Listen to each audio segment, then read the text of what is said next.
Good morning, everyone. Thank you for joining us for the second installment of the Legacy series presented by our DC affiliate of Black Nonbelievers. I'm Mandisa Thomas, founder and president of Black Nonbelievers, and we are based here in the Atlanta, Georgia area.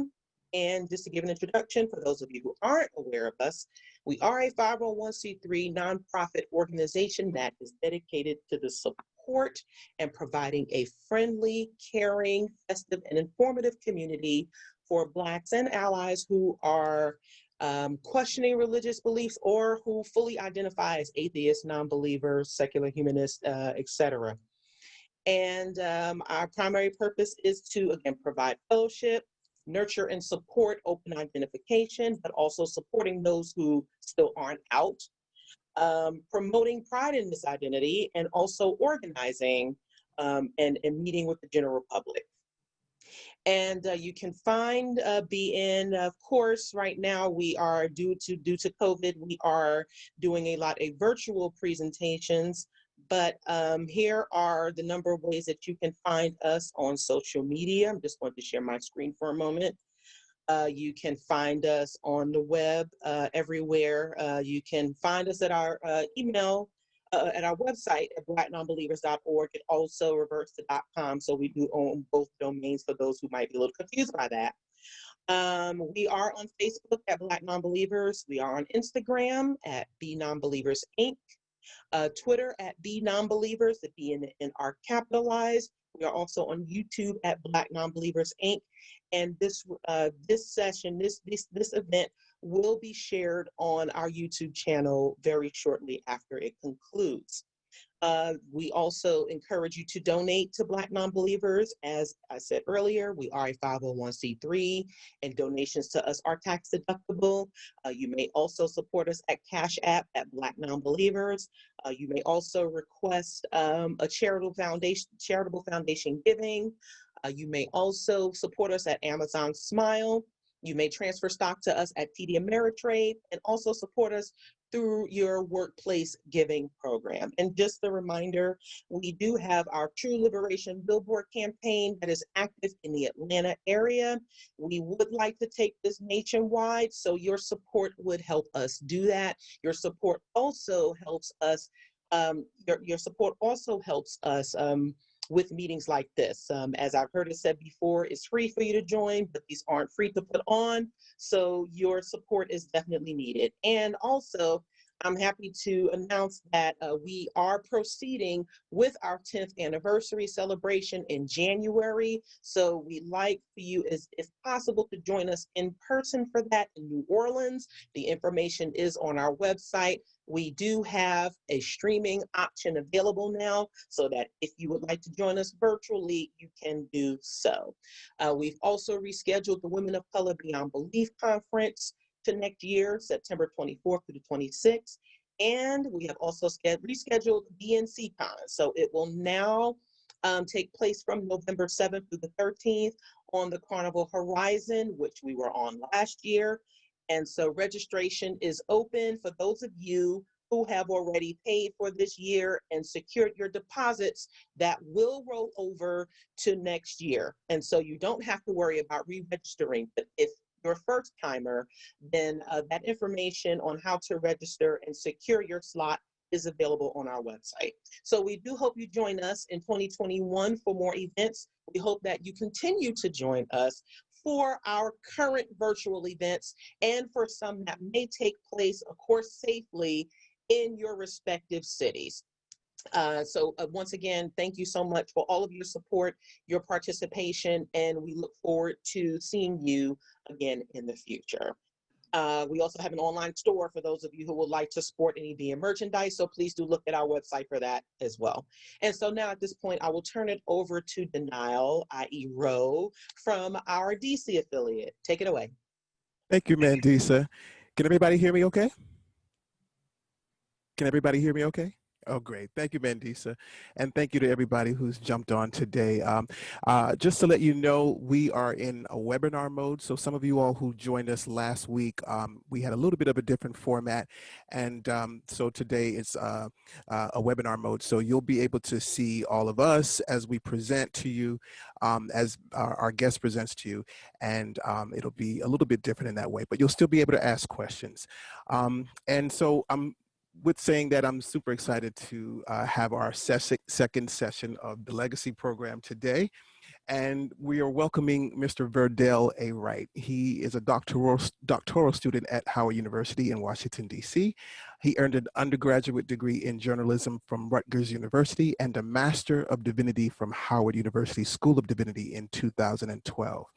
And he's also an additional graduate, has an additional graduate degree from the Wesley Theological Seminary in 2014. Verdell is now an ex-Christian, openly embracing atheism and acceptance of his sexuality as a gay man, and he has been an outspoken advocate featured in various media publications. We foster so many different types of conversations in this group. And one of the conversations we often have is around this particular issue of being in a faith and then coming out of one. And it's especially interesting to me. I've always been interested in anybody's story, especially if they've been in ministry, in a position of leadership. And so I'm super excited to have this conversation. Mr. Verdell is going to present and also be asking questions. And just as an extra point of fact, when it's all over, we will have an opportunity to have like a little extra green room kind of conversation.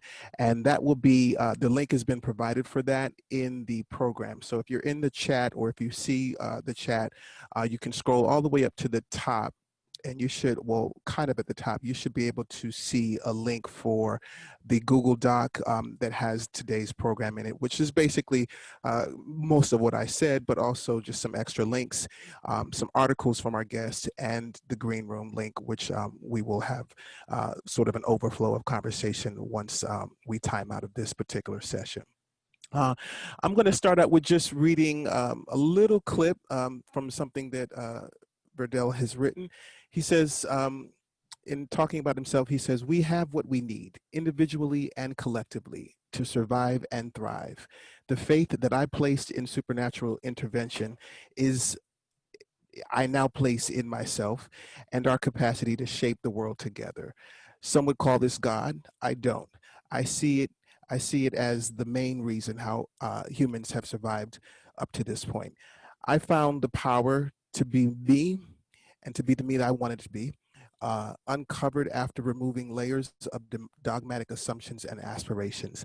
I know that everyone won't come to a place that I have, but arriving here took considerable growth for me." That is Mr. Verdell A. Wright, and I'd like to introduce to you all, Mr. Verdell A. Wright, our guest for today. Thank you. Thanks for that, Ro. I appreciate it. That was, wow, I sound really great. Um, happy to be with you all today. The way this is going to go is I'm going to share, I have a screen, slideshow to share, and we'll go through that. And I have two question and answer questions in there. But what I really want is to have the question and answer piece. I think that's really important, and I like that because I know what my voice sounds like, and I know my own story. So I'd rather get you all to interact with it. So let's just jump right in. Okay, hold on 1 second. Share my screen.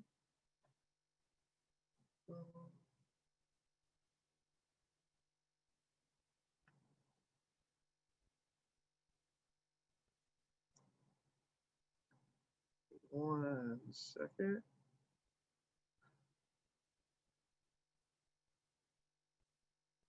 Okay. Oop, give me 1 second. Can everybody see this? Can't see it. We hear you though. Wait, hold on 1 second. My It says you computer started is screen not. sharing, but we cannot see what it, okay, there we There go. we go. Okay, there. Okay. All right. Now it's saying it's paused. Okay, give me 1 second. Technical difficulties. from beginning. Okay, are we all good now? Yeah, you might want to put it in your slideshow performance mode, or whatever. That there we go. Okay. It's there now. Okay. All right. So, title of this is Good God Gone. And I phrase it that way because I think it's important to talk about just how this transition happened, what laid the groundwork for it, and what we can do for other people who were in my position, and are currently moving forward. All right. So first, just want to share a little clip. All right. This is the inside of my King James Bible that my grandmother gave me. It's not the first Bible that I had. The very first Bible I had was a huge coloring book, like, you know, back in the day, them huge coloring books with like one sentence at the bottom. Yeah, I had those. And my grandmother bought that for me because of course she did. And I colored it and read the stories and was just intrigued by it.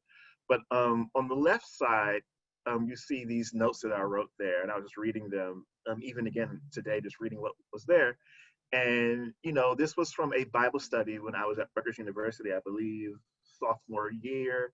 And then on the right side, because this was a Christmas gift, you know, just saying how, you know, this is the only book that can save your life if you do what God says. And, you know, the underlines there are, you know, pretty stark, but I just thought that was just a way to kind of let you in on just how some of this stuff started.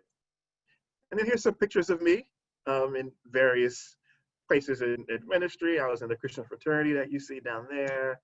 Some more speaking. Up here you'll see when I graduated from Howard. This was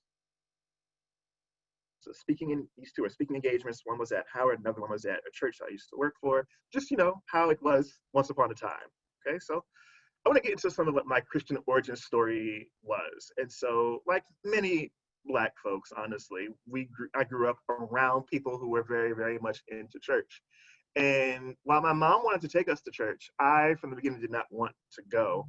My grandmother was Seventh-day Adventist, and they had church on Saturday, and they would close, you know, she would shut everything down and just do church and no TV or anything until after the sun went down on Saturday. And I grew up in a time when Saturday morning cartoons were good. And so I thought that this was a massive injustice to have to miss Saturday morning cartoons. And even from early on, I wondered, why does one day really matter to God over the other ones? But while I wasn't forced to go to church, there was a sense of inevitability into me, not just being a Christian, but this grand Christian leader. You know, my childhood was rough in a number of ways, and traumatic in a number of ways. And what was told to me, and to navigate that, is that, well, you're special, and that, you know, God's special plan for your life, and this is why things are so hard. And so if you just persevere, then one day, you know, you'll be this, that, and the third. But I think that it was also something else at play, which I call like special Black boy syndrome. And particularly in church, whenever there is a boy, it's always a boy, and they usually don't do this with girls at all. It's if you're basically somewhat well behaved and can read really well and happen to be in what they view as articulate, they just assume that you're anointed and that you're special. And it's like, oh, because it's like almost like the notion of being a precocious kid doesn't exist. It's either you're regular or you're super special. And I definitely fell into that category. Okay. So here's some of my vocational ministry. I believed that, you know, Christianity and Christ was the, you know, pretty much, that's what I understood to be true for so long. But it wasn't until I got to Rutgers University and when someone explained salvation to me. So I thought it was basically wearing dressed up clothes and being all staunch and whatever. And when I found a place where you didn't have to be all that, I was like, oh, that's all you have to do? That's easy. Because all I had was my grandmother's example, and everything she did just seemed so difficult and arduous. And I was like, who wants to do all that? Not me. And it seems cool. It seems like I want to do it, but if it involves that, I don't want to do it. And when I had an opportunity to be in a charismatic, both theologically and just expression-wise place, I just jumped right on in. And eventually I took on more responsibility. I got into campus ministry. I was on, you know, praise teams, you know, I had more responsibility.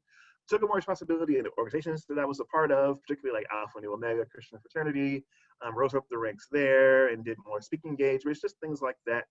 And then something happened. I wanted education. I wanted to learn because I felt that I had a call, quote unquote. And to me, I thought, well, I have to learn some stuff, don't I? So I should go to school. And I tried looking at other schools to try to see what I can go. And those were very, looking back now, these were some very conservative, schools and things like that. I didn't really have the concept of that then. But when I moved to the D.C., Maryland area, I had some friends who were in Howard University School of Divinity. I didn't know that Howard University had one. I also didn't know what a divinity school was. I just know that, they learned about Jesus there. That's fine. And so I applied and I went. I had no idea what I was getting into. I had no clue whatsoever. And the reality was that I was entering into a space where Christianity was talked about in a more academic way. And I had some exposure to that because my undergrad minor was in religion. So I was already pretty used to talking about religion in a certain way. That wasn't strange for me. And it actually helped me weather probably about a year and a half where other people were like just basically losing their minds in seminary, like literally like walking out of classes in tears from after doing homework. It didn't really happen to me. And it didn't really start becoming a challenge until it got much later. But over time, I began to become more progressive with my faith. And it wasn't like a all at once transformation. It was just as I learned more about where the Bible came from, about how theology is developed, about how all these things work, it just seemed to be common sense to me that, that's just how it is. But I learned that most people in church did not think that way as I started to become, the annoying person at the men's group, the annoying person at Bible study, the one that always asked the questions. And I just had this idea that, well, the Bible says study to show yourself approved, right? And I was studying, but I was just in shock that what I was studying wasn't received well. Because again, I did not grow up in church in the same way, so it just didn't, I thought they would be impressed that I was learning. And it came to a point where, and honestly, if you go to a decent seminary, a decent divinity school, within a semester, you probably know more than most pastors, just to be frank, in terms of how the Bible is constructed, how, just all the things that people take for granted that they just assume. You probably know more in a semester. And if you took a semester and stopped, you know more than them. So that, needless to say, posed a challenge. So here's some more about my vocational history. So eventually I became more progressive and I got more involved in the Black church, particularly the AME denomination. I was rising up the ranks there. I was a minister, doing all of that stuff. I learned stuff there. I learned different things, and it was a good thing for me. I still carry things from that to this day. I also got into more organizing and activism, and that happened kind of by accident. I remember this was around the time like Trayvon Martin, when he was murdered, and all these things were happening. And at the Divinity School, we were doing things, and at church, we were doing things. And suddenly I got known because, Verdell can write, and Verdell knows how to do communications things. And so I just got tapped, and eventually I was just doing more and more and more activism, and it just kind of snowballed until even after that point, I've worked in a bunch of organizations in D.C. and things like that. But what also happened along this time was a period of intense self-discovery. About the midway through seminary, I just fell into a huge depression. I didn't know that's what it was then, but it was just difficult. It was very hard, and it lasted for quite a while. And what needed to happen was a lot of therapy, a lot of discussions, and I started to find out more about myself and realize certain things. And one of those chief things that I eventually came to understand was that I was queer. I did not get that. I didn't understand that. I didn't have any context for that. But once I understood it, then I had to do some more unraveling. So the gay stuff, here it is. And so I left the AME church to go to the UMC because after, kind of reading the tea leaves, so to speak, I discerned that there really was no conversation about queer inclusion in the African Episcopal Church, in the African Methodist Episcopal Church, rather. And I still don't think there really is, in a lot of ways. And so I left to join the United Methodist Church because at least there was a diverse, intense argument. I soon realized that the intense argument didn't mean that things would change. So I ultimately went to the United Church of Christ, which is known for being the more progressive of Christian organizations, all of that. But one thing that I think people often assume, which is not true, is that having the capacity to be out and queer in one of these denominations does not automatically mean that things are better. Particularly in a situation like the UCC, it was still a lot of challenges involved, and ultimately it leads to the part where I just got burnt out more. I was working at the church on Sundays or sometimes other days, and I was, at Howard taking classes, teaching classes at Howard and somewhere else. I really only had one day a week to literally do nothing, and so this depression sank in and more exhaustion, and it led to me eventually just taking a break from church, period. And so there's some more things that happen after that break, but I want to stop to see if there are any questions that anybody has that I can address before we move on. If you have questions for Verdell, please feel free to type them in the chat bar. Danile and I will monitor them, and we will take them in order in which they are asked.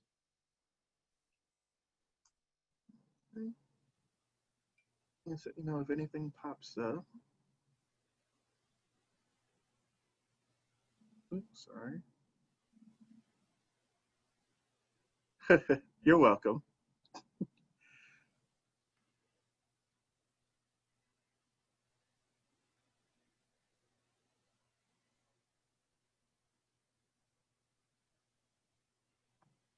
Okay, should I just start addressing some of the questions that I see here, or should I wait for you? Are you getting questions privately? No, I see them in the group in the chat. Okay, so there was just one that we got that we received. How do you think your queerness affected your journey out of the church overall? This is the interesting part. I think when people learn that I don't believe, they usually, it's either one or two things. They assume that it's from the very evangelical, I hate gays, abortion is the worst thing in the world type of Christianity.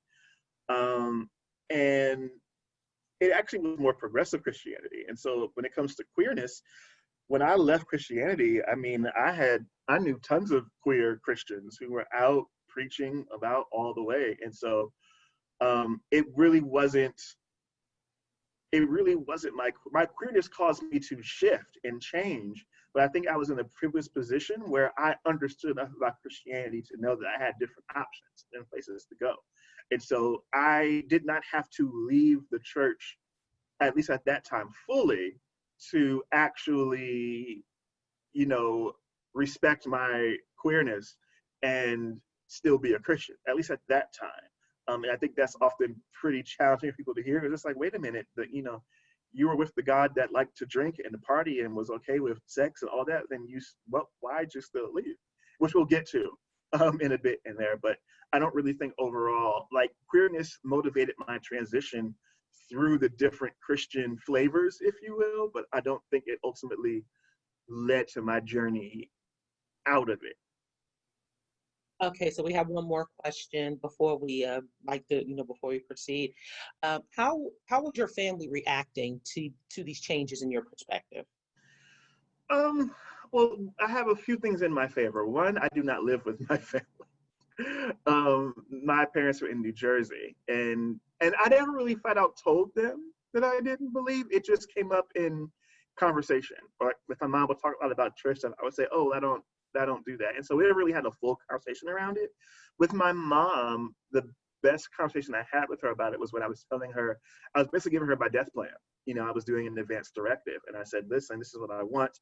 I don't want any scripture read. I don't want it to be in the church. I just want something where you can come together and talk." I said, "Well, I mean, if you need a place and the only place is a church, fine, but I don't want this to be a Christian service.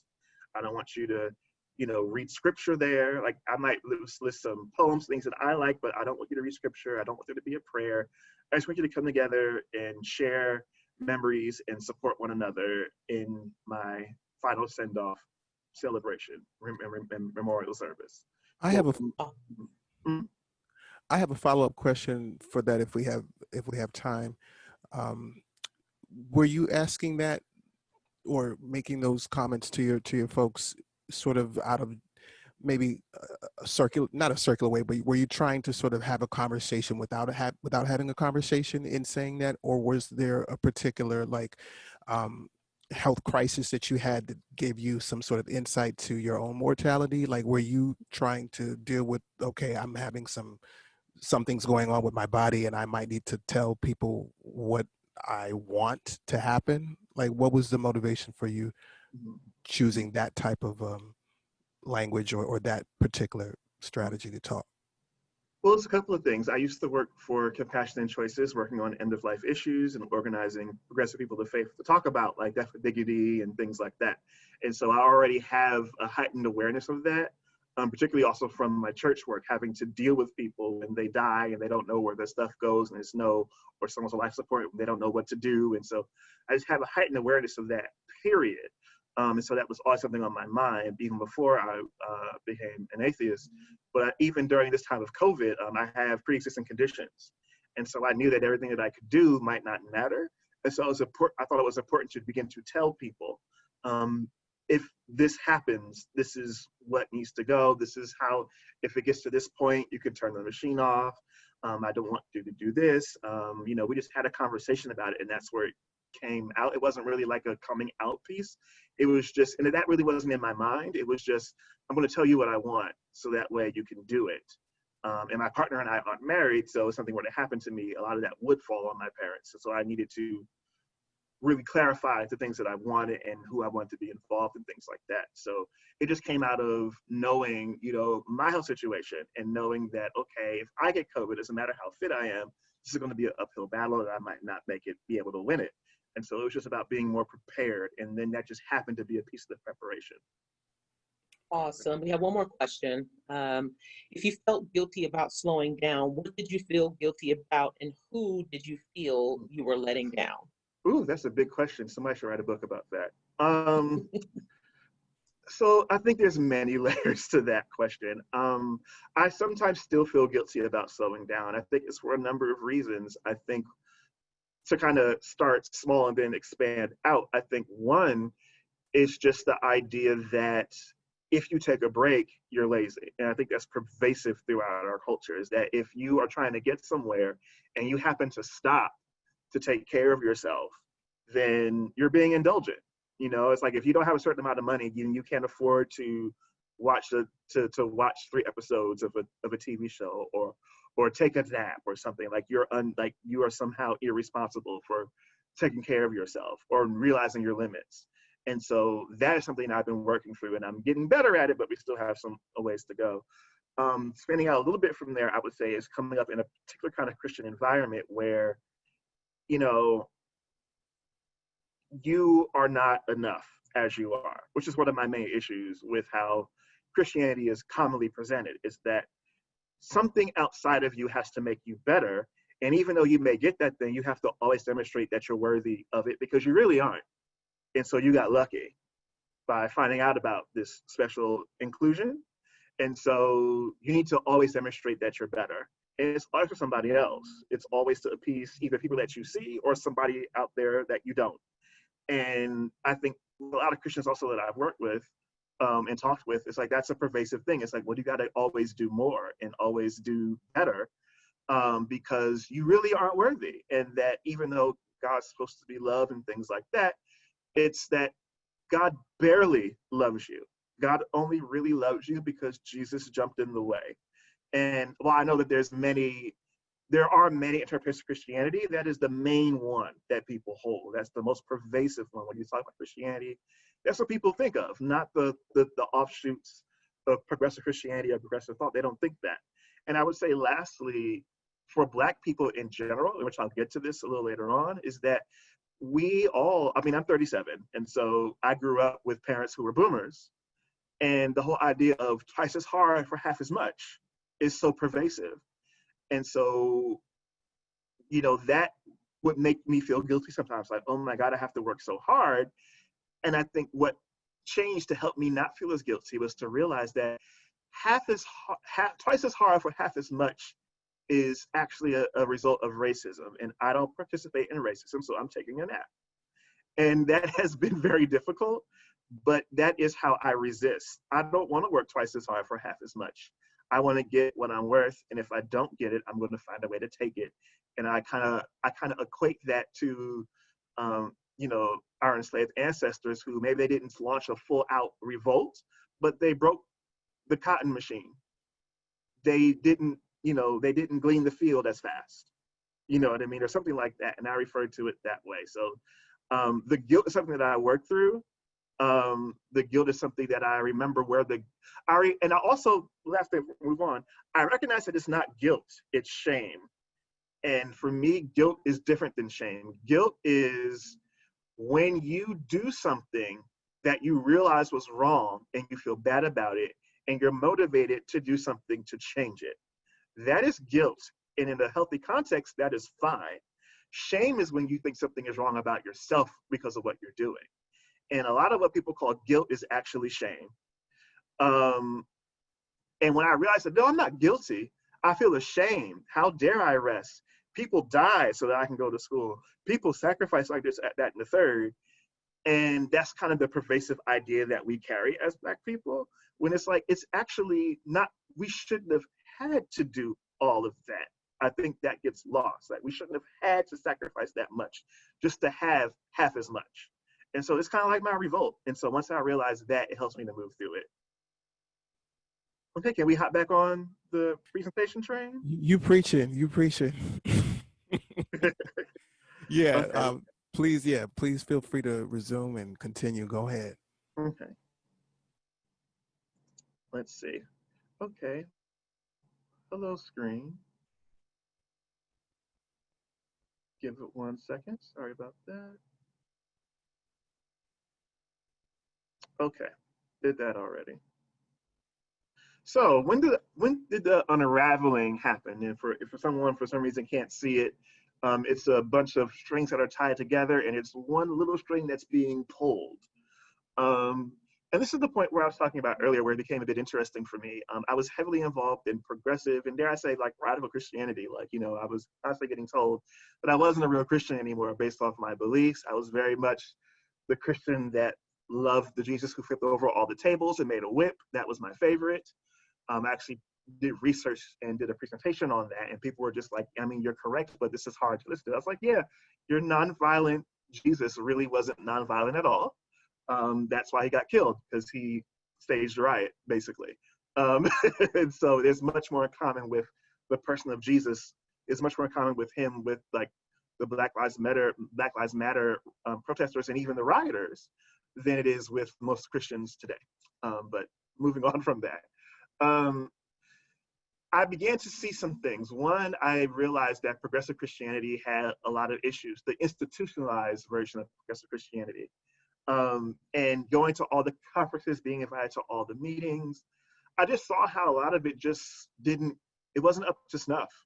I found that people were just as petty, just as, what I discovered from me in my experience, I found that people adopted progressive views in the hopes to reclaim their lost ministry dreams. And so it's like, okay, I'm a woman, so they're not going to let me preach like I want to. So I'm going to talk about this very milquetoast version of feminism to get enough people to pay attention to me. But I'm still going to basically think all the same things. I just know what to say to be on the cutting edge. And I noticed that a lot of times, and particularly with a lot of me and a lot of my queer comrades in all of this, we just experienced a lot of hell. Like, people were very rude to us. I mean, I countlessly got called the angry queer because of all of that, because at some point I realized that I was getting invited places because people were comfortable with me. In their minds, I was the well-behaved, knowledgeable, articulate Black queer person, even by a lot of Black people. And so then I said, oh, well, I'm gonna have to start kind of messing some stuff up if that's the case. And so then that's when that all went downhill. But also, again, this was the time of it's unfortunate. It's so many other issues. I'm trying to think about which black person that was murdered that was happening that I can't remember. It's so sad because it's so many of them now. But my questions were not answered. I realized that we were organizing and working, and the world was getting worse. And I really had this idea that if God is really supposed to be for us, why do I have to work so hard? And like black people had this conception of God really being on our side. And, I read all the, the James Cone, God is the God of the oppressed and all of this stuff. And wondering, well, where is it?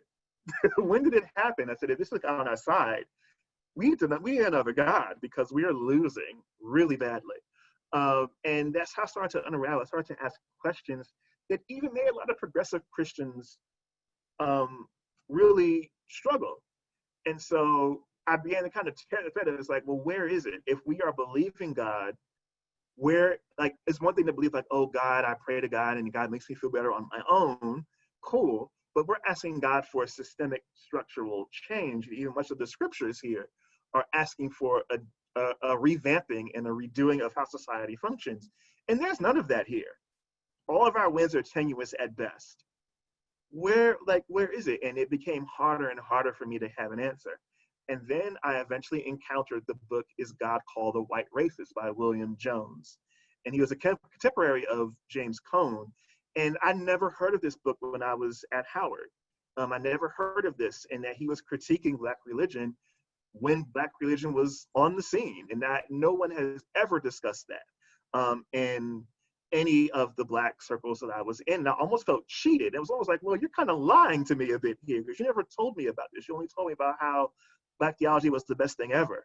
You never ever said that there was any issues with it, And so that's how that kind of happened. And what ultimately happened is I call it like the pilot light faith. And like I said, progressive faith ultimately began to create more questions than answers. Like I wanted actual answers. And I also accredit that to me, becoming more and more of an adept scholar and things like that. It was like, no, I want an answer. And if you don't know is the only answer you can come to, that began to become less and less efficient for me. It's like, something that serious and all you can tell me is you don't know. I just found that they didn't square with it. And then also I found that it didn't square with what I was personally experiencing. And you remember in the back of my mind was this, if you struggle through this, God will bless you and you'll be all this other stuff. And I just found that none of that, it was actually getting worse. Like stuff was getting worse and worse and worse on many fronts. And even with all of that, I still tried to find a way to hold on to my Christian faith. But once I finally recognized that I was a Christian because of trauma, that my, parents and loved ones and guardians, they likely held to the idea that suffering is a good thing as a trauma response. One that they passed on to me because they didn't know what else to do or didn't do what they needed to do or whatever number of things. And once I realized that I was basically wound up like a toy and let loose in this direction, and that I really, up to that point, really exerted very little control over who I wanted to be and what I wanted to decide, it was like night and day. It was like, okay, fine, I'm done struggling. I'm not a Christian anymore. It was done. And that pilot light that went out, I kept trying to put it back, but once I just couldn't do it. And that was the way it was for months. But then once I recognized this is trauma, like you were being traumatized and this was what was given to you to make it through, but it really was deeply unhealthy, then it wasn't so much that I didn't want to be a Christian anymore. I simply could not be a Christian anymore because I thought I just could not do this because this wasn't even really fully my decision. I was an impressionable child and I never had a chance to figure out what I believed and who I was on my own for myself. It was always about who I was needed to be accommodating for other people.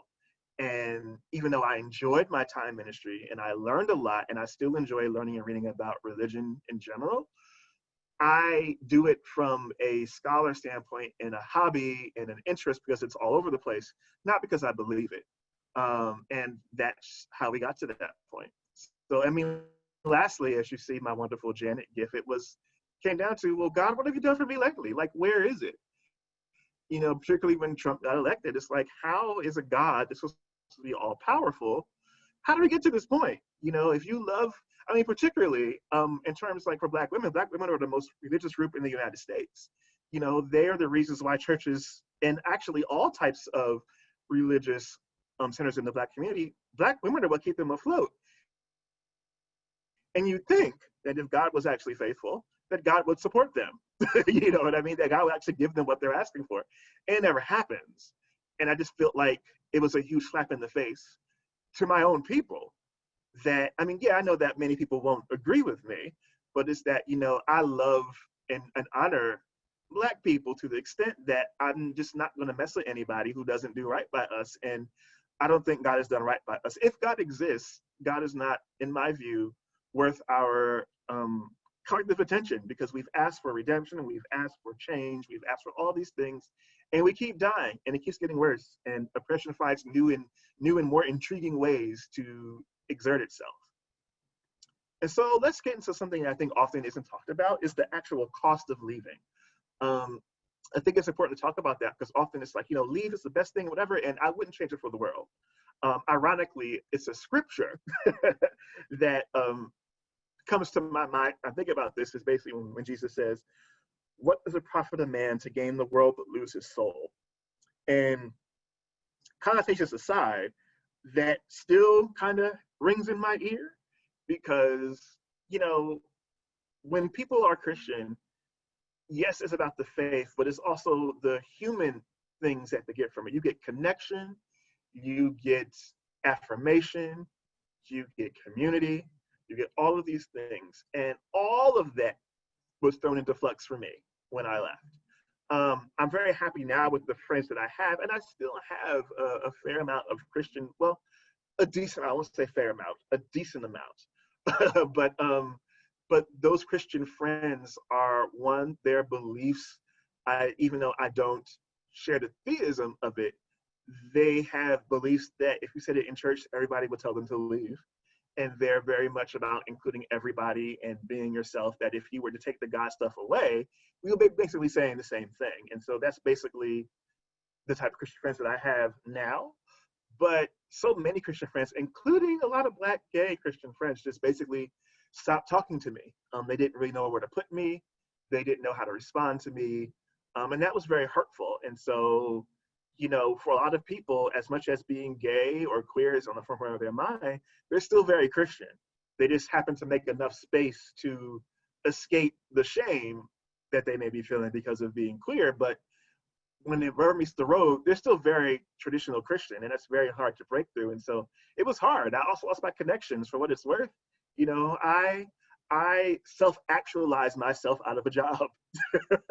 And it took a very long time to find some sort of stability in my personal life, and in the ways I support myself. It was very difficult, and I think that often people aren't honest about that part, and I think it's important to discuss it. We'll skip that one, we've already discussed that. I'm going to save for time. And so I want to talk specifically for the last two slides, just why exactly do Black people in particular struggle with leaving faith behind? And I think it's important because while some of these things exist for other groups, I think given the context that Black people, particularly in America, live under, and it's probably true all over the place too, but I'm most aware of the American context, is that these things are far more acute for us. So the first one is the theology of sacrifice and redemptive suffering, which I touched on a little bit earlier. It's the idea that something has to be given up, or some type of pain must be endured in order to get the blessing that you need. Another way of putting that, redemptive suffering, like basically the idea of Jesus dying on the cross is what redeemed humankind, or what redeemed the planet, or what somehow brought back what was taken. And so that goes very deep in the Black community. Even folks who aren't, you know, obviously religious, you know, I think you hear it a lot around voting, is that, you know, people died so that way we can have this, or that people marched and died and bled so that we can do this, that, and the third. And it's the idea that because that blood was shed, now we have to take extra care of this, and that it actually was the blood that was shed itself. Is that what makes it so important? And, you know, from my perspective now, you know, we're losing rights at a very fast clip. So does the blood lose its power? The hymn says it doesn't lose its power, but if that's the case, then there's some explaining to do. Did it dry up? What happened? But a lot of people hold to that. And so removing that removes their sense of purpose, because then you have to make purpose for your own. And so if your suffering was just suffering, and you can't make it worth anything, then you're just, particularly if you don't have the skills to navigate that, what do? And so you try to say that, oh, this means something. This was destined, or some reason to get through it. That's the community connections. Church where people connect. They go there, they have fun, they learn. Like, again, put the preaching aside. It's where you get to see people. It's where you get to see other Black folks. For many folks who are working 9 to 5, they're maybe be around a lot of white people, a lot of other, nationalities and races, and they have to, code switch. But at church, you don't have to do that in the same way, And then it's also the historic weight. We really have the idea that the Black church is what rescued and saved the day in the historical part of the Black freedom movement. And while of course, there are very big roles that, Christian leaders played, and it's largely romanticized. It really was not that every church was out there pounding the pavement.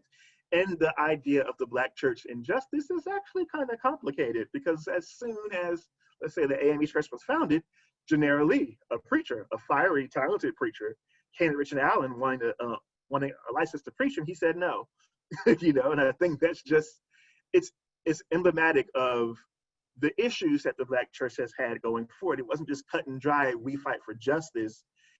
Was no discussion of queer people.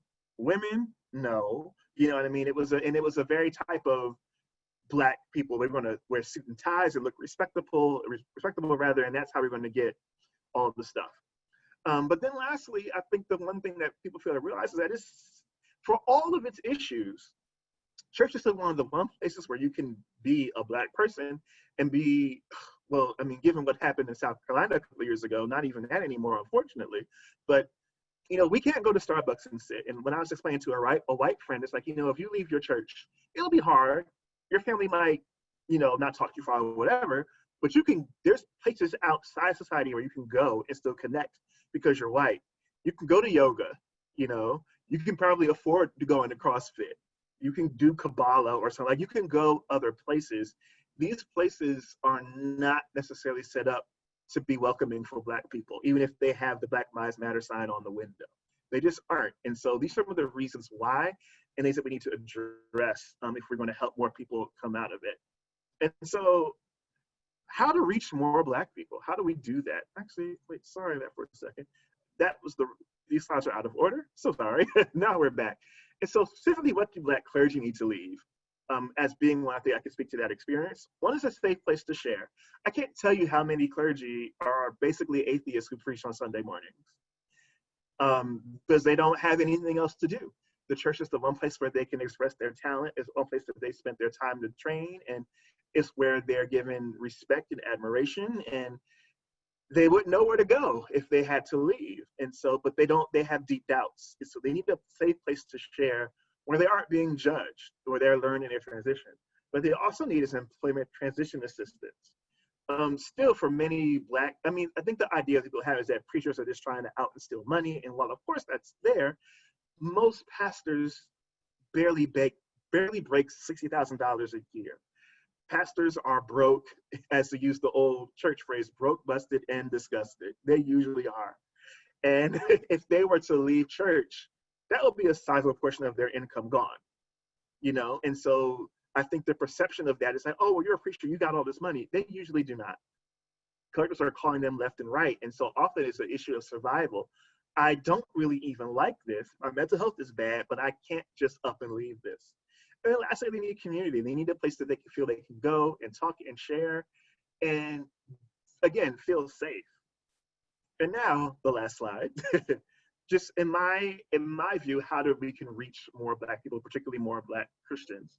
One is just more everyday examples of atheism and humanism. And so not necessarily in an academic conference, but like, at the dinner table when, when there's a prayer, someone doesn't pray, or, some just little examples where people who are humanists and atheists protect their own boundaries so people can see that, oh, wait, this can be done. This is how it looks.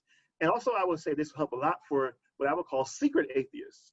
The pews have a lot of questioning folks, a lot of secret atheists who don't quite know that they're atheists yet, or are on their way, who from the pulpit to the back of the pews, and that these type of acts help people feel safer to come out about that. Also, needs to be more accessible ways to engage. In my experience, sometimes it's the same problem with progressive Christianity, that it's there and it's out there, but unless you're going to some conference that costs, $400 to get to, or you're somehow in school and get a hold of all these books, then you don't get a hold of it. And so what I'd like to see, and what I'm actually making a project around to do, is to create more accessible ways for people to engage Black people who don't believe and I don't believe, in ways that are just, hey, every day, not necessarily being some academic research conference, but just, hey, I'm wearing a t-shirt and some Jordans. Let me talk to you about why I don't pray. The end. Also, there's such a rich history of Black atheists and humanists that people just don't know about, who are literally in the forefront of the Black, freedom movement. Folks like Langston Hughes and Zora Neale Hurston and James Foreman. Talked about his issues and things like that. They're all over. And so, one, just to kind of break away at the idea that Christianity is what saved the civil rights movement, but just the idea that people were deeply involved were also non-believers, and that Christianity was more of a strategy than a last-ditch effort. It was like, okay, this might work, so let them do it. And just to let people know that, no, there are a lot of people, even people who you may not have realized, who also don't believe. The last two, these are always challenging. In my other jobs, I often work with people on how to do persuasion and how to have productive conversations. One thing is more empathy and less dragging. I see this a lot, and everybody does it. I do it too. I love to, I love to tease. I do. If I don't tease you, I probably don't know you, or I don't like you. And so it's fine. It happens, and I know that it comes from a place where people are frustrated with, religious folks being mean to them and things like that. But we have to come to a place where we actually show empathy with what people are going through and what they're struggling with, and just dunking on them, showing them how wrong they always are, and look at these dumb Christians over here. It doesn't help. It just what it does, it doesn't really do anything to the people who aren't going to change their mind anyway.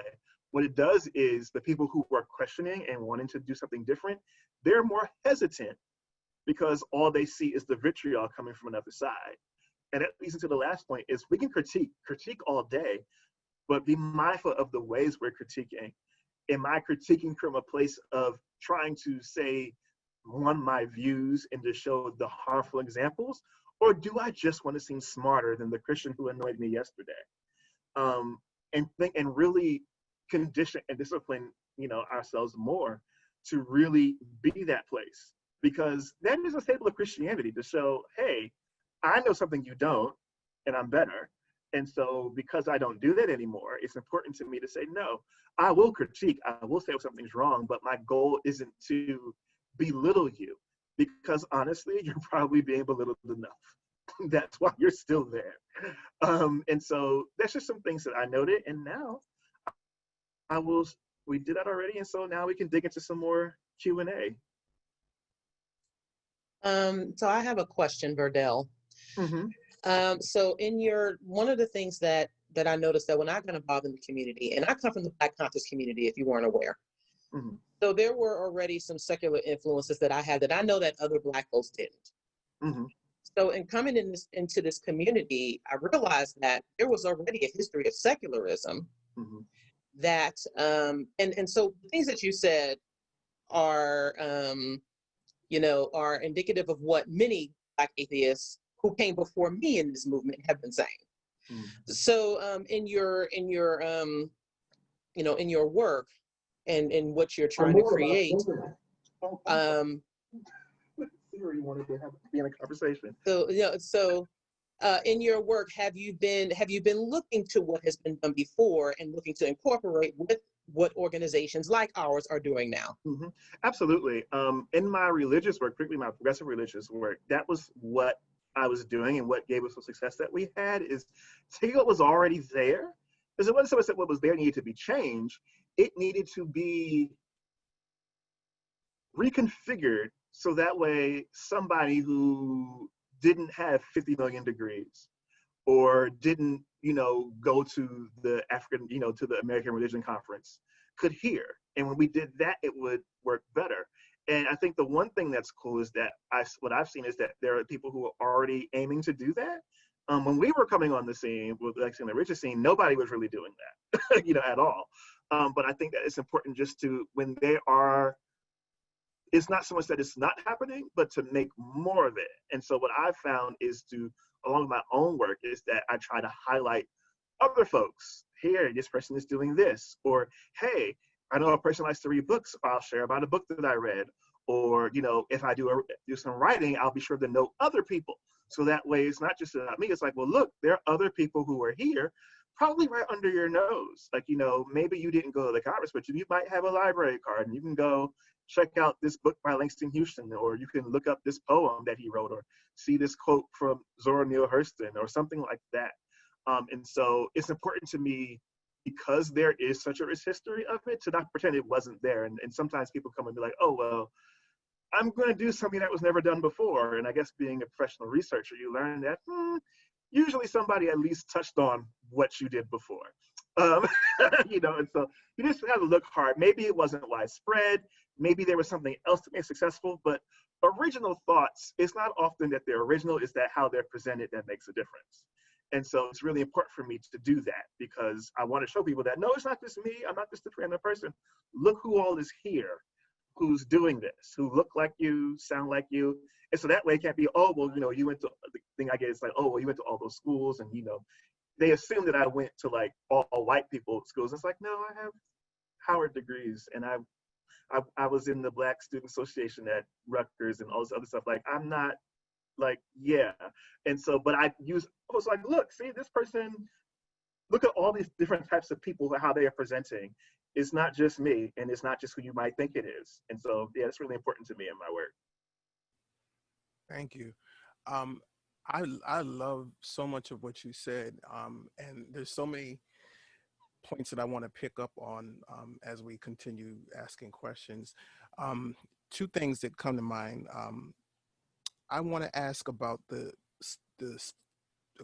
systemic change, and you were talking about a point in your evolution where you were questioning how and why we were asking God for systemic change as minorities, as people with a whole lot of oppression in our history here in this country and in this hemisphere. Can you talk a little bit more about just some of the moments? You mentioned something about the Mother Emanuel Church in South Carolina, and how that sort of kind of spawned a reaction. Can you just tell us a little bit more about some of the things that kind of got you there? I imagine that before Mother Emanuel, you probably had some of the same feelings, but it was maybe was it that specific, crime that sort of really, really made you just say, okay, I have to ask, like, what was it? It was before that. I think unfortunately, I grew up around a lot of violence in my hometown. And so that, while it was awful, it did not, my ability to absorb and not that, unfortunately, is kind of high, because I've seen people shot and I've been threatened to be shot and all type of stuff. So it just, gun violence is awful, but because I've experienced it, it's just like, oh, okay, again.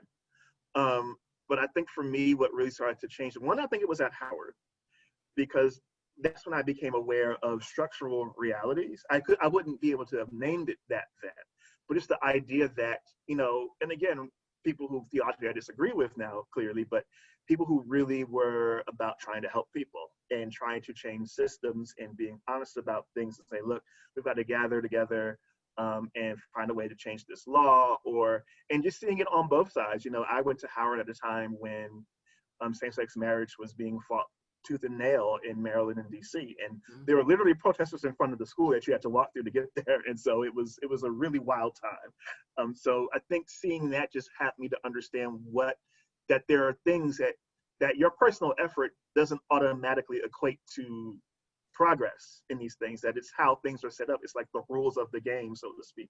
But then as I got older and began to work more and more in advocacy, I began to see that, hey, we're doing a lot of work. I know things happen overnight, but particularly if there's this God thing that's behind it, I'd expect to be further along if God were helping us. You know what I mean? If God was really at the forefront of helping us, I mean, I could do this. You know, people say, oh, you know, you did a good job.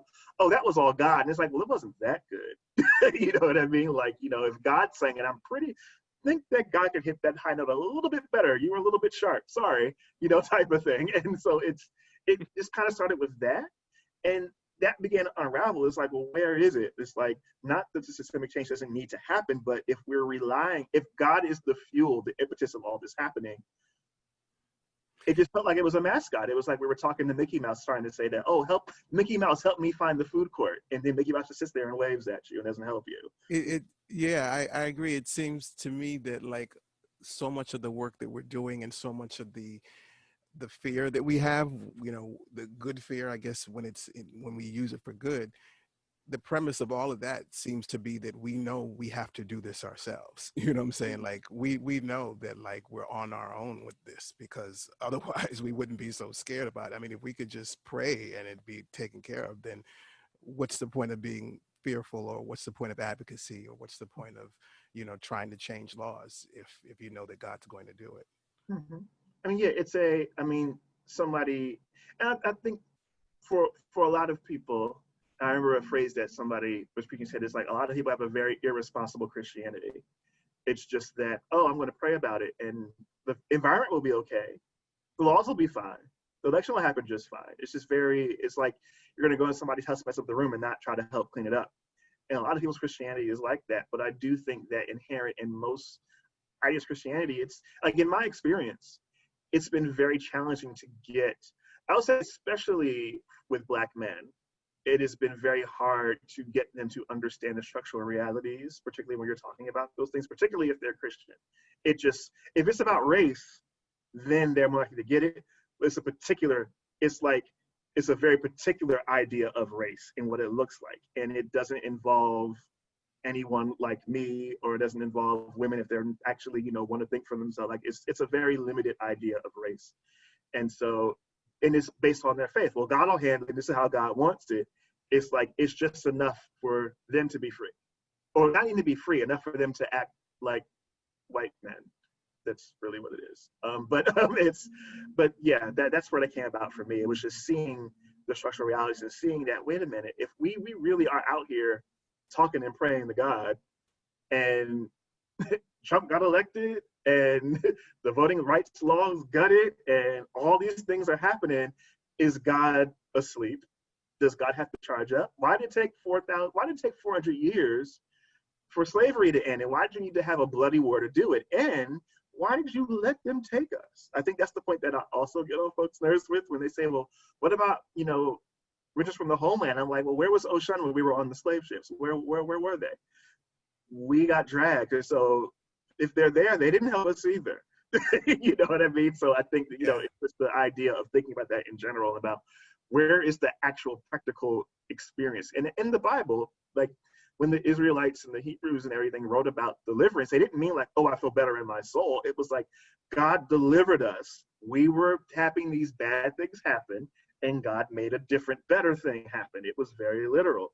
And that's what it was. It wasn't like imaginary or hopeful. It was like, look, God did it. They're all dead. Look at them. We won. We're free now. And that's not what happens. So.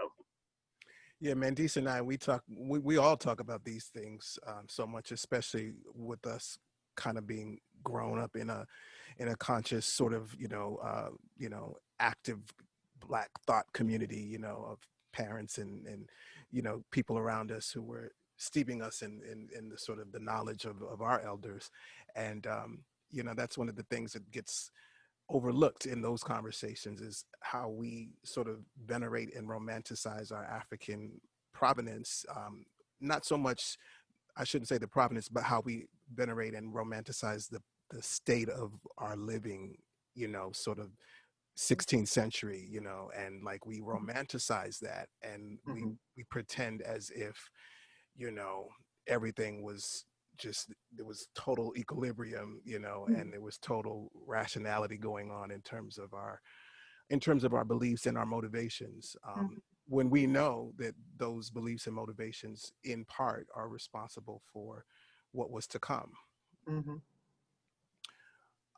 Mandisa, do you want to read a question? You want to go back and forth like last time, or I don't see any questions. I don't think, if anyone has questions, whether you type it in the Q&A chat or the Q&A or just in the chat, please feel free to, please feel free, to type them now. Thank you so much, Verdell, for the wonderful presentation. I mean, it was very informative, very affirming for a lot of us. And, definitely look forward to working with you more in the future. I know that you are, you work closely with Danile, but yeah, definitely we look forward to, connecting with you more as an organization. All right. Looking forward to it. Yes, absolutely.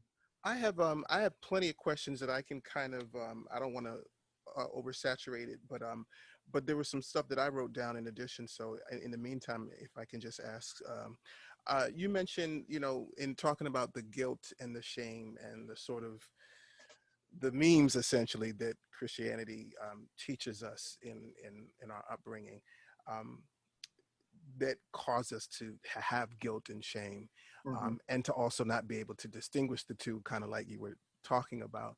And with all of those things, there's a real tone of abuse. And I think you mentioned abuse and you mentioned trauma, things that are handed down, that our ancestors, our elders used those ideas to cope and to carry on, but they were handing them to us, out of trauma. And so, implied in that is the recognition of abuse and damage, emotional, psychological health issues and so forth.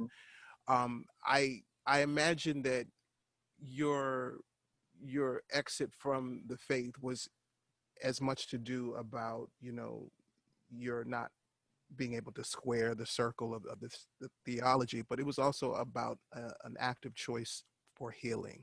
Can you talk about what healing, if I'm correct in just making that connection, can you talk about what healing looks like for you now?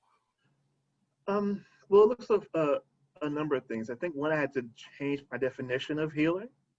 I think the common idea, which is common in our culture, is that, particularly like things around death and things like that, is that when you're grieving, the goal is to get back to what you were before the bad thing happened. That you're supposed to get to this place where you're acting and behaving as if whatever happened never happened to you. And when I learned that that really isn't accurate, I'm like, even physically, I've done athletics and stuff most of, my life up until now, honestly. And, some things you heard it and you can use it, but, when it rains, it still aches. And it didn't ache before, now it does. Or now, I could just do something and stretch for 5 minutes. Now I got to wait 30 minutes. Like, give me 30 minutes to warm up and then I'll come, type of thing. And it just happens. It's what happens. And so it took the pressure off to feel like I have to somehow be this person that I'm not anymore. Like, our bodies literally have to reform themselves, and they reform themselves differently based off what happens to us and with us. And so I think it's the same way, emotionally in those ways with healing, is that I realized that healing looks like moving forward in whatever way makes sense. Healing is finding the power to do something else, to try something else. And healing is the progressive ability to be able to not forget, not even really let go, but to be able to live in spite of it. Like, grief is circular, and there are things that have been very traumatic for me, even in the past few years. And sometimes it just hits me and it's like, I had to sit down for a second because it was really bad, maybe worse than I thought it was. But I realized that that's normal now. It's like, it's okay. If it didn't matter as much as if it did, it wouldn't be an issue. And so I've let myself feel my feelings and just go forward. And then as you feel your feelings, you look at what you have now. And that's really how I handle that. It's like healing shouldn't be this job, and that healing doesn't look pretty, and that just because I feel sad about something one day doesn't mean that I haven't come a very long way. And just kind of undoing that idea of what healing looks like. And like, no, healing might mean that, you walk a little differently now, or you have to, trust a little bit more, or something has to happen. Or now you got to take a pill now, or something has to happen. But embracing the reality that healing does not look like perfection, because you're never perfect in the first place.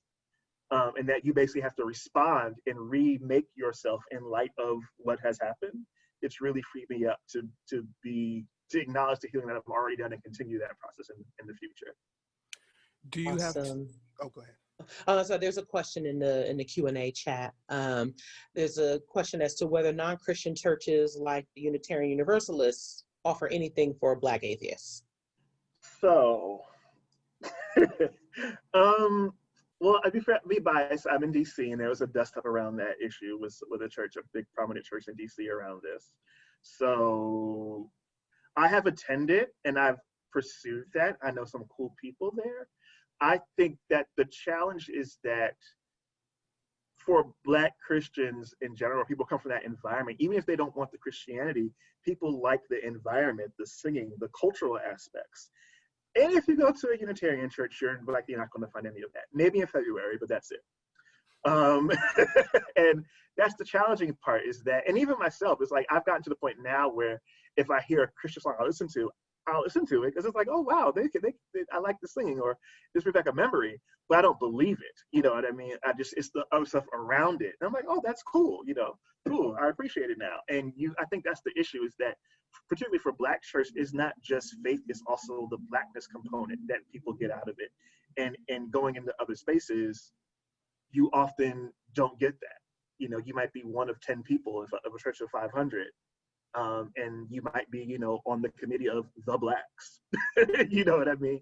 We're doing something Black. Can we call you? Type of thing, and that type of thing. And so it's challenging. I mean, for somebody it might be helpful, but in terms of just if they're trying to sort things out and things through, but there's a particular church experience that they want, they probably aren't going to get it. And I'll say that if church experience itself is not what you want, a lot of Unitarian churches are basically church without the Christ, or like it's a meal with Christ on the side as a side dish instead of the main course. And so if you don't want that at all, that's another way it could likely frustrate you. But for some people, it's a good transition. I tried it and I said, no, no, thank you. But yeah, that's been my experience of it. Could you talk a little bit about the gay community and the Black gay community, or Black LGBTQ community specifically, if you find distinctions in what I'm about to say?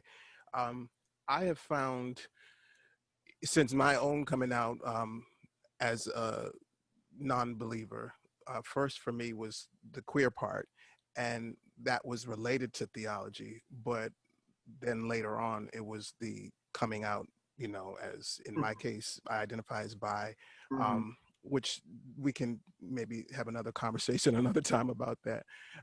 But generally, when I'm like doing advocacy work for Black non-believers, and we're in pre-pandemic times, had conferences and different things like that, it's really, really difficult to communicate, Black non-belief with gay people, specifically other Black gay people. I have found having conversations are much easier with straight folks. Agreed. When it comes to, like what we're talking about, what Black gay folks don't want to hear. Do you think that since the normalization of, queer life, and certainly by way of the laws that were changed, that, that perhaps gay folks felt like, oh, there's a place that I can go now. I'm welcome there now. I don't have to sort of not believe, like I can go to church. Whereas maybe before it was a little bit more, widely, sort of taboo. And what do you see as behind that? It's interesting. I think Well, for me, I think I have to arrange the question a bit differently to answer it, at least from my experience. It's something that I've actually talked about a lot, and actually in these communities, I actually often get a side eye. Like, I'm here in the DC area, in places like, DC, New York, San Francisco, Atlanta, hotspot cities where there's a vibrant queer community. I think sometimes folks in these situations can forget that, in the corner of Kentucky, there's a gay kid who doesn't have a fireplace to go to. Right. Like, you know what I mean? Right. And so they don't have these type of possibilities. And so when we say, oh, well, you have somewhere to go now, you can easily say that in DC. But in, Missouri, you know what I mean? Or somewhere like, what about Montana, or Northern California somewhere? It's not that obvious. And then sometimes the places where it is affirming, again, there's a lot of white folks. And so then you have to kind of pick and choose which thing matters to me most. I also think it's difficult because, I guess in my view, Black queer people experience religion and within our own community, I would say. We experience the cut of religion a bit differently. Very often, in an acute way, a typical Black straight person, and I think church is usually abusive for them too, so don't get me wrong, but you aren't the scapegoat for everything. You know what I mean? You can walk into a church and maybe you feel quote unquote convicted about something the pastor said, but you having sex, you having a baby, you smoking or whatever, often isn't presented as the reason why society is breaking down. But, a queer person having a crush on somebody else, that's the reason why the world is, coronavirus is outside because you're a boy and you kiss that other dude. That's why people are getting sick. And so we experience it in that way. And I think because of that trauma and that intense fight to somehow reconcile, does God love me? And they have to find a way to say yes. And I don't want to disrespect or disregard if people come to that place, because for a bit I did, you know what I mean? But it's such a war to reconcile and come to a place where no, God loves me, and it happens so secretly and intensely that the idea of atheism is just like, what? Yeah. I know my God loves me, because when I wanted to kill myself because the preacher said I was gay, I know God led me out of that. Well, you know that, we've been a part of some other conversations around this, and that literally is what has been said. Yeah. So. Yeah, and I don't want to say I know people, and I think it's another thing too, is that honestly, some people just don't know who they'd be if it wasn't for church. Yeah. They don't know who they do not, and I don't say this in a disrespectful way. They lack the capacity to shape their lives for themselves without someone giving them a framework. And I had to learn that myself. It was very difficult. So I understand why people don't want to do it. But, if you took that away, they wouldn't know what to do. And this is from my experience too. A lot, as much as the laws changing and that's been helpful, queer people have been having sex all the time. And so nobody needed a law to go, to the spot. No one needed a law to, download some porn or do whatever else. No one needed a law for any of that. And so I think this idea that, oh, well, now people can be free. Oh, no, Leroy was at the spot whether the pastor said yes or not, And so I think it's just this other part of it where people have found their own ways to reconcile these parts, and they're okay with it. They don't have to interrogate it. They just do it. And so something like, let's say if I was a successful pastor and growing and I've got all things, maybe I wouldn't have been exposed to the realities that would have led me to this point. Which I think also is an argument against it, because if it's that circumstantial, then how can it be helpful? But yeah, I just think that people, Black folks particularly, have to find their own ways to navigate that. And, they are either dealing with the trauma that they experience and trying to love themselves, which is something that I ran into. I thought that in trying to do that more inclusion thing, I found a lot of people there just needs to be growth massively for people to say, hey, like, I would get in trouble all the time. Like someone like Kim Burrell or another pastor would say something, and everybody would be wailing, and I fought folks who were suicidal off that type of stuff. But I would always say, we're going to write our articles, we're going to post our Facebook posts, we're going to do whatever little things we do, and in 3 months, you're going to be back in the pew.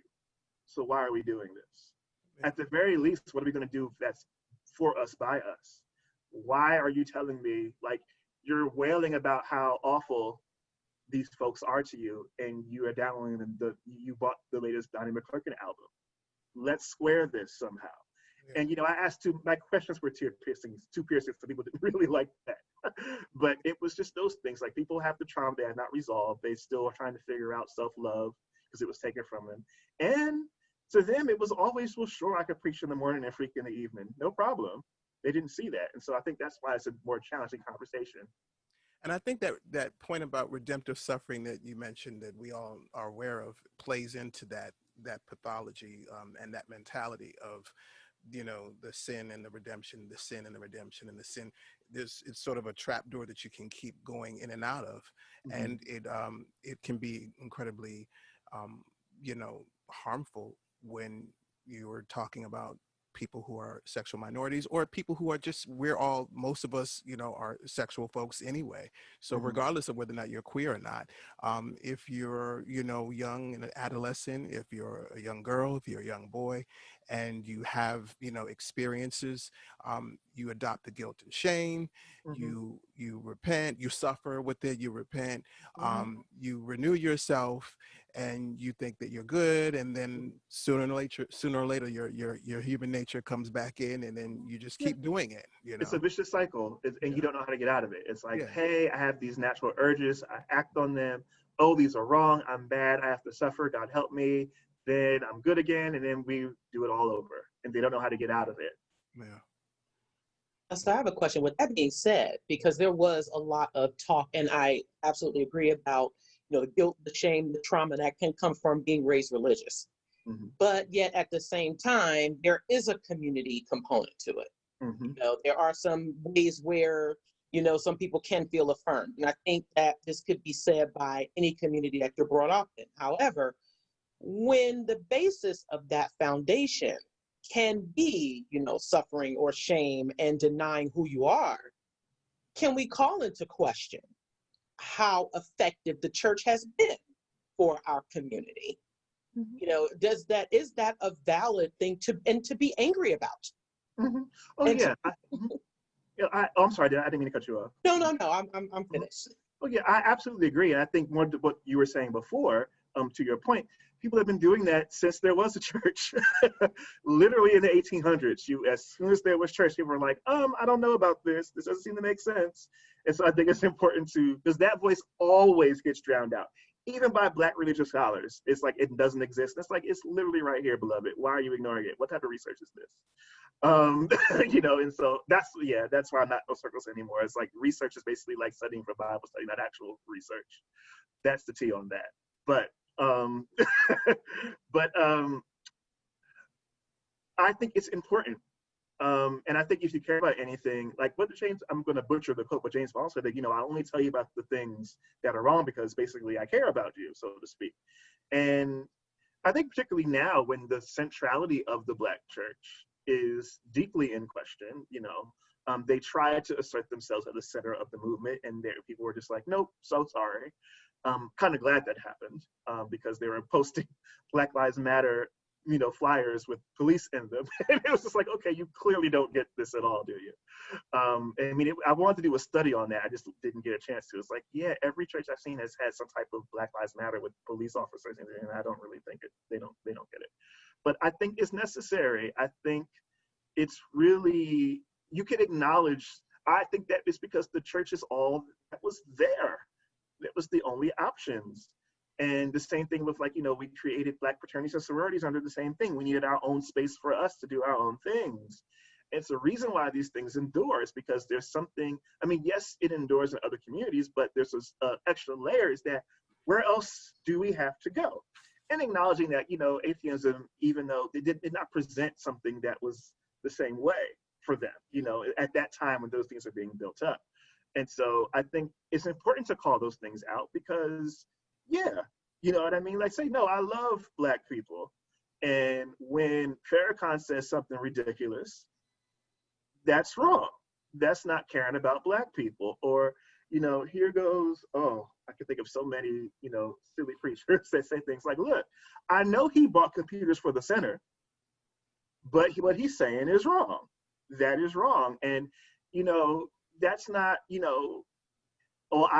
know, because I got this question so many times at Howard, well, where are our Black men? If it's all the gay men, then what about our sisters? And it's like, well, no, beloved, you're not single because of me, because I was never an option. You're single because you're being preached and told that you have to wait for some person to come find you. That is why you're single. That is why. And you learn that from our folks, but it was installed by the church. And you feel a different way about yourself and your place in the world because you're holding on to these beliefs. And the reason they hold on to them is because if they drop them, then they can no longer be involved in that community. And so that's really being held hostage in a way. It's like, we'll love you as long as you act and think and sound like this. It's the same thing with God. I think I said that plenty of times before. It's like, if someone has to die just to not, if someone creates me and then says, oh, this is an awful rough draft, you should go away, and somebody has to jump in the middle and kill themselves, so that way you might say, maybe I'll change my mind.